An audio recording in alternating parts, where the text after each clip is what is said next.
2 days after that horrific shooting, Texas authorities face mounting questions and criticism over how much time went by before they stormed the elementary school classroom and put a stop to the rampage. A regional director with the Texas Department of Public Safety just spoke. The victims, the family members, we feel for them. I'm a father. I can't go home tonight and hug my kids. That hurts. The members behind me are family members, their kids. It's tough.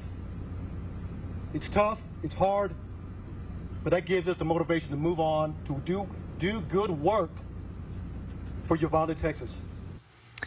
And Fox News correspondent Madeline Rivera is joining us live from Uvalde, Texas with more on this. Madeline, we know you sat there through that same press conference that we heard just a few moments ago. I don't know if you were able to get any more from that.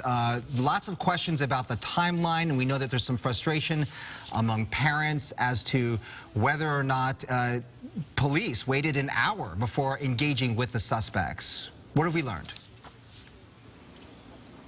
Yeah. So we got some clarity about the timeline from this news conference, and I think the biggest takeaway that we got is that this suspect walked to the school and he wasn't confronted by anyone. There was no armed school officer who exchanged fire with the suspect as we were initially told. No, the suspect was able to make his way to the school. He wasn't confronted. He made his way to a door that happened to be unlocked. We don't know why. We don't know why that door was unlocked. We don't know what the protocol is of the school. And you brought up another good point about how police say he got into the classroom, and it still took about an hour before police officers were able to enter that classroom and shoot and kill the suspect. The question is, why did it take so long? That is something that parents will, of course, want to know. Police say that they tried to negotiate with the suspect unsuccessfully, clearly, but they're going to examine videos of the shooting. They're going to conduct more interviews, and they say that this is going to take some time. But for the parents, especially the grieving parents, the families who lost their children from that shooting, this is going to be very difficult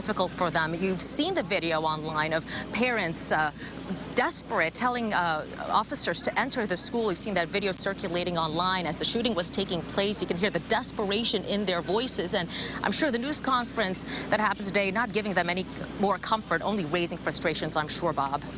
And Madeline, Marla here. I'm confused about the reports involving the suspect's truck, that there was some sort of a crash before, and then that's when the suspect, armed, went into the classroom thereafter.